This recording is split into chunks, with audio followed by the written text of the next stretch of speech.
이번 예제는 그리드 스타일의 이미지 갤러리를 만들고 플러그인의 도움을 받아서 내가 원하는 형태대로 분류를 하는, 다시 말해서 필터링을 하는 방법을 여러분들한테 소개를 할 거예요. 자, 그래서 이미지 필터라고 이렇게 주제를 지어놨는데, 자, 일단 바디의 형태는 전체 영역으로 봤을 때, 자, 이미지 랩 영역을 하나 만들어 놓고 그 이미지 랩 영역 안에 필터링을 할 필터 버튼 그룹과 그리고 이미지가 표현될 이미지 갤러리 썸네일 영역으로 크게 나누어 줍니다. 자, div의 id 필터스 그리고 클래스에 버튼 그룹 클리어픽스 클리어픽스 들어갔고요. 자, 눌러서 보시게 되면은요, 자, 버튼을 하나, 둘, 셋, 넷, 5가지를 만들었어요. 즉 5개의 형태로 지금 분류를 하겠다. 자, 이런 뜻이고, 안으로 들어가 보게 되면 각각의 클래스 이름은 btn이고 그 옆에 보겠습니다. 데이터 필터라는 게 이렇게 속성에 있어요. 데이터 하이픈 뭐뭐뭐, 자, 이것을 우리는 뭐라고 한다? 사용자 정의 속성이다 라고 하죠. 즉 원래 존재하는 게 아니라 사용자, 다시 말해서 개발자가, 우리가 만들어 쓰는 속성입니다. 임의의 속성을 만들어서 사용하고자 할 때 이렇게 데이터 하이픈 그리고 이름을 만들고 그리고 값을 부여할 수가 있어요. 자, 이 아이는 데이터 필터라고 하는 사용자 정의 속성을 사용을 했는데, 여기에 보면은 아스테리스크 별표가 있고 그 다음 .whose, .british, .path, .len 앞에 점들이 붙어 있다는 거 대충 우리는 클래스라는 거 이제 감각적으로 알 수가 있죠. 이런 식으로. 자, 별표는요, 우리 이제 곱하기 표시라고 하기도 하고, 별표 또는 원래 이름은 아스테리스크인데 일반적으로 요 별표는 의미를 가지고 있어요. all, 다시 말해서 모두, 모든, 이러한 뜻을 가지고 있는 특수문자입니다. 의미로적으로 봤을 때. 그래서 각각 모두 보기, 가로, 세로, 인물, 풍경, 자, 이렇게 분류로 나누었습니다. 밑으로 내려가면 그리드 갤이라고 하는 클래스가 있고요. 마찬가지로 클리어 픽스가 있다는 얘기는 플로팅을 하겠다라는 뜻이지. div 안에 앵커 태그가 있고요. 그리고 앵커 태그 안에 이미지. 자, 구조는 다 똑같습니다. 이미지들의 구조를 보게 되면 내가 지금 여기 하나 쓴 거마다 전부 다 각각 이미지들이 들어가 있는데, 자, 모든 이미지들은 자, div라는 놈으로 감쌌어요. 안으로 들어가 보게 되면 앵커 태그와 이미지, 다시 말해서 얘네들 형태를 보니까 앵커 안에 이미지가 있다는 얘기는 이미지 링크란 얘기지. 이미지 링크는 보통 썸네일이 하나 나온다는 뜻이에요. 그래서 이미지에 있는 요 이미지는 썸네일입니다. 그리고 클릭해서 나오는 요 이미지는 큰 이미지가 돼요. 보통은 원본 이미지가 되겠지? 자, 링크 가능하게 만들어서 여러가지의 이미지를 혼합해 놨는데, 봐야 되는 건 뭐냐면 공통 클래스로 아이템이라는 게 이렇게 있고요. 3개만 볼게요. 아이템. 그리고 추가적으로 내가 분류에 포함하는 필터링에 관련된 것들을 전부 다 추가적으로 이렇게 클래스를 줬어요. 이런 식으로. 그 분류명을 보게 되면, 자, 가로, 세로, 인물, 풍경 전체로 보면, 그러니까 모두 보기까지 하면 5개지만 실질적으로 이렇게 4개 형태로 지금 나눈 거를 확인할 수가 있습니다. 그래서 가로에 해당하는 호리즌털, 그 다음에 세로에 해당하는 버티컬, 인물 사진이라는 뜻의 뭐 포트레이트, 그 다음 풍경 사진이라는 뜻의 랜드스케이프를 그냥 약자로 클래스명을 지정을 해주고 각각 이렇게 하는 거야. 됐죠? 가로형, 세로형, 그 다음에 인물, 풍경. 크게 나눈 거는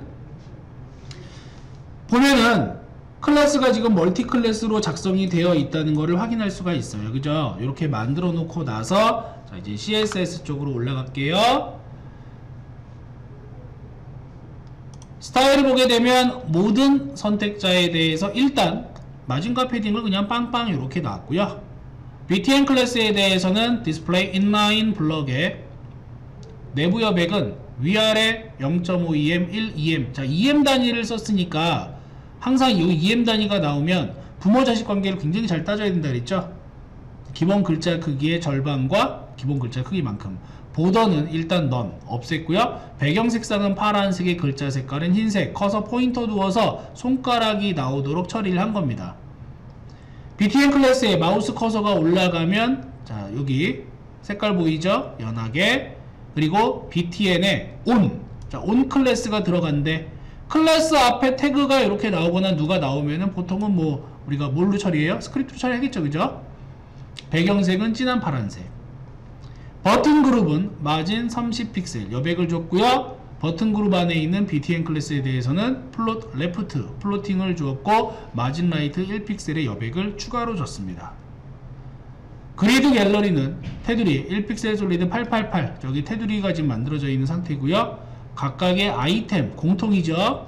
모든 아이템들은 포지션 릴레이티브 너비하고 높이는 각각 200 마진 5픽셀의 백그라운드 컬러는 일단 밝은 회색 플로팅 걸어줬습니다. 가로 배치한 거예요. 그리고 아이템 안에 있는 이미지는 너비하고 높이를 100%를 만들어서 앵커 태그 크기에 맞춰준 거고요. 클리어 픽스를 이용해서 클리어 픽스액을 여기다 간단하게 줬죠. 그래서 지금 어떻게 했어요? 얘는 플로팅을 이렇게 걸어준 거예요. 간단하게. 그래서 영역이 넘어가게 되면 당연히 밑으로 떨어지게끔 이렇게 만들어준 겁니다. 자, 그랬을 때 움직이는 거 보이죠? 스르륵 움직이는 것들. 그리고 이렇게 눌렀을 때 필터링이 되는 것도 확인이 돼요. 실질적으로 클릭 기능도 구현이 되어 있습니다.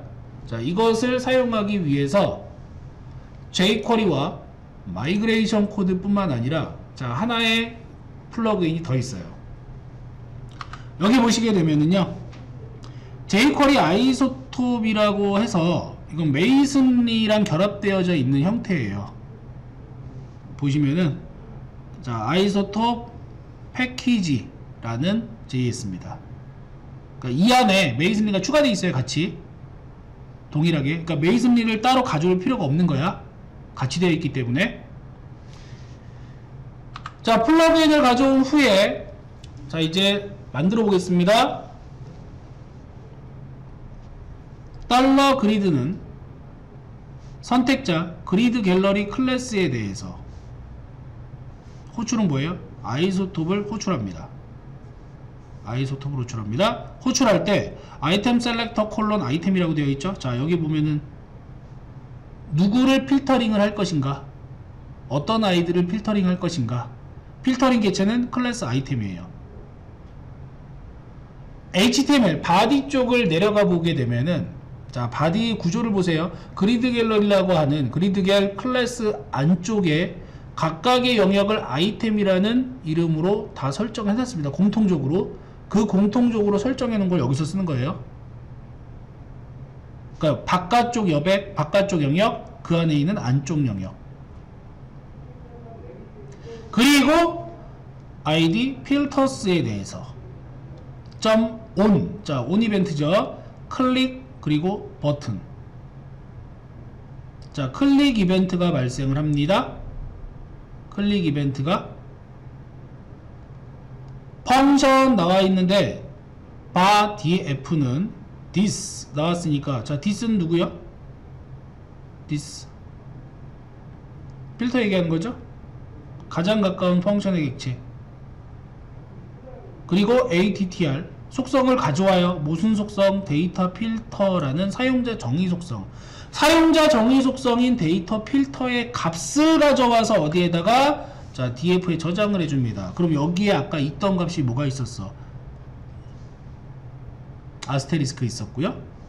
그 다음에 가로형의 클래스 오즈, 세로형의 VTC, 그리고 인물, 폿, 그 다음에 랜드스케이프, 풍경에 해당하는 이 아이들의 값을 클릭한 누군가가 있을 거 아니야. 그것들 여기다 연결을 싹 해줘.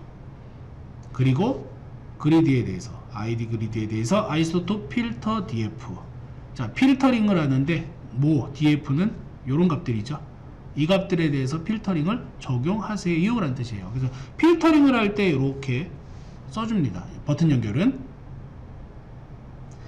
밑으로 내려가 보게 되면은요, 버튼 그룹에 대해서, 자, 이치 뭐 하란 얘기야? 각각 실행하라죠. 그죠? 각각 실행하라. 펑션 매개 변수 두 개입니다. i하고 btn 두 개의 매개 변수를 가져와서 btn은, 자, 두 번째 매개 변수야. btn은 btn이라는 놈한테 저장을 하고 해당 btn을 클릭하고, 자, 여기 두 번째 나와 있는 이 버튼은 버튼 역할이에요. 버튼 말 그대로 펑션 btn.findOn이라고 되어 있으니까 btn의 자손 중에서 on 클래스를 찾아라. 그리고 나서 기존 on 클래스 지우는 거예요. 찾아서 지우고 this 누구야? 내가 클릭한 놈입니다. 그죠? 펑션 두 개가 있잖아. 그죠? 펑션 두 개가 있는데 헷갈리지 말고 얘를 감싸고 있는 가장 가까운 펑션은 얘잖아요. 그죠? 얘에 대한 선택자는 요 놈이 되는 거죠. 요 놈 맞죠? 그러니까 this의 add class on이라고 하는 거는 기존에 있던 요 줄은 이거예요. 기존에 이미 선택되어진 on 클래스는 해제하고 클릭한 버튼에 on 클래스를 부여해줘라. 이런 의미가 됩니다. 자, 요거예요. 현재 지금 모두 보기가 선택되어져 있는데 가로를 누르게 되면 가로에다가 on을 붙여주는 겁니다. 얘는 빼고, 내가 만약에 풍경을 클릭하게 되면 기존에 붙어있던 가로는 해제하고 풍경을 선택을 해주는 거예요. on 클래스를. 요거는 단순하게 뭐만 버튼만 활성화시키는 것이고, 위에는 뭐라고요? 실질적으로 눌렀던, 자, 눌렀을 때 데이터 필터의 값을 어디에다가 필터링을 해주는 거야. 위에서. 자, 이때 처음에 로딩을 했을 때는 일단 다 보여줘야 될 거 아니에요. 그죠? 특정한 놈을 보여줄 거야. 그래서 나는 모두 보기를 보여주고 싶어. 그렇다면 어떻게 해주면 돼요? btn 중에서 first 누구야? 얘네들 중에 첫 번째 거 얘기하는 거죠. 첫 번째 버튼에 add class on을 붙여주게 되면 자동으로 얘가 최초로 활성화 될 것이다. 그래서 이런 식으로 여러 개를 같이 조합을 해서 연동을 시켜줍니다. 자, 그래서 요거는 이제 아이소톱 기법이라고 해서 우리가 보통 이미지 필터링을 할 때 많이 사용하는 방법이다라고 보시면 돼요. 그래서 알다시피, 확인하다시피 내가 클릭을 했을 때 나머지 아이들이 어떻게 돼요? 관련 없는 아이들은 사라지게 돼요. 사라지고 내가 보고 싶은 관련이 있는 것들만 이렇게 볼 수가 있는 거죠. 이런 식으로. 그래서 주로 이제 이런 것들은 이미지 갤러리 같은 것들을 만들어서 구현을 할 때 많이 쓸 수가 있고, 만약에 포트폴리오를 만든다. 그럼 포트폴리오에 뭐 종류가 있겠죠. 여러 가지. 그러한 여러 가지 종류들도 구분하고자 할 때 쉽게 사용자한테 필터링 버튼을 제공을 해서 볼 수 있게끔 해주는 기능이다 라고 생각을 하시면 되겠습니다.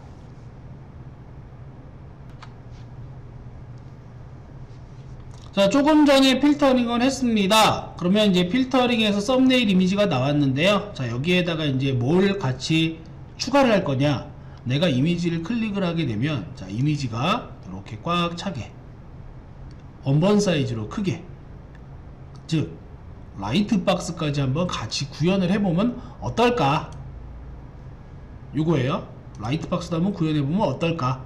그래서 특별히 달라지는 건 없습니다. 자, 쭉 내려가서 보시면은요, 바디 내용도 달라지는 거는 특별히 없어요. 대신에 플러그인이 추가가 됐기 때문에 그 플러그인에 맞춰줘야 되는 건 있죠.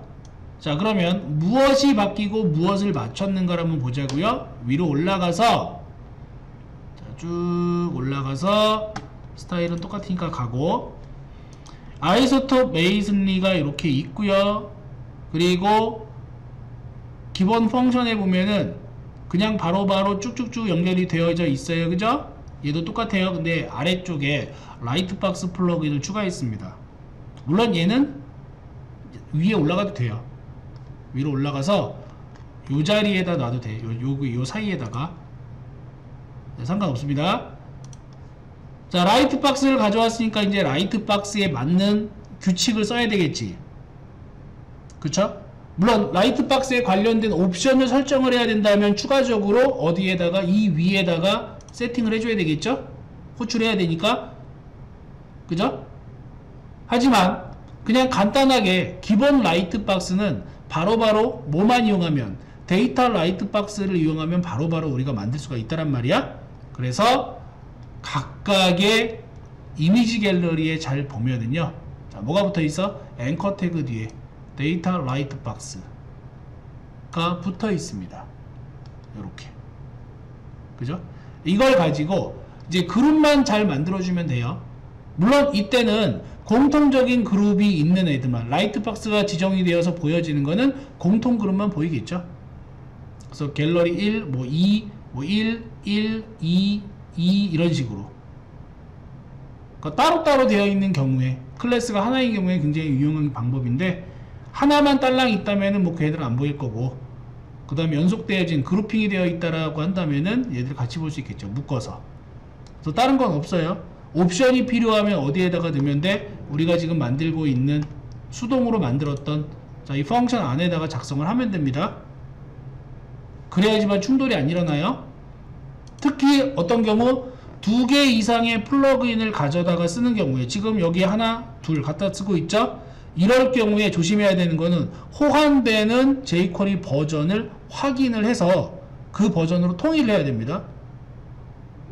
처음에 여러분들이 잘 몰라서 많이 하는 실수가 뭐냐면, 여기에다가 1점대 버전을 쓰고 나서 그 다음 밑에다가 막 3점대 버전이 여기 또 나와요. 그리고 2점대 버전이 막 나오기도 해. 이러면 안 돼. 버전은 무조건 하나로 통일시켜라. 호환되는 버전을 찾아서 하나로 통일시켜야 됩니다. 그래야 충돌이 안 나요. 요거 꼭 기억을 하셔야 되고요. 그러면 하나의 플러그인이 아니라 2개의 플러그인 또는 3개의 플러그인, 4개, 5개, 내가 필요한 만큼의 플러그인을 가져다가 조합을 해서 사용을 할 수가 있다는 얘기예요. 대신에 너무 많은 플러그인을 가져다 쓰면 코드 자체가 짬뽕이 돼버려요. 그래서 오히려 퍼포먼스가 떨어지는 현상이 발생을 할 수도 있습니다. 물론 우리나라 같은 경우에는 워낙 PC 성능들도 좋고 그 다음에 인터넷이 뭐 빠르니까 크게 그런 일은 없겠지만, 코드 최적화가 되지 않은 이상 너무 무거운 그런 웹페이지라면은 이게 오히려 퍼포먼스 저하 때문에 느려질 수가 있어요. 그거는 좀 참고를 해야 되겠지. 자, 따라서 두 번째 예제는 별건 없고 라이트박스라는 플러그인과 함께 한번 사용을 해봤다. 이게 포인트가 됩니다. 그래서 아까 했던 것들을 살짝 어떻게 한 거예요? 보완한 거죠. 수정 보완한 거죠. 처음부터 이렇게 만드는 게 아니라 하나씩 만들어 나가면서 내용을 추가를 해주시면 돼요.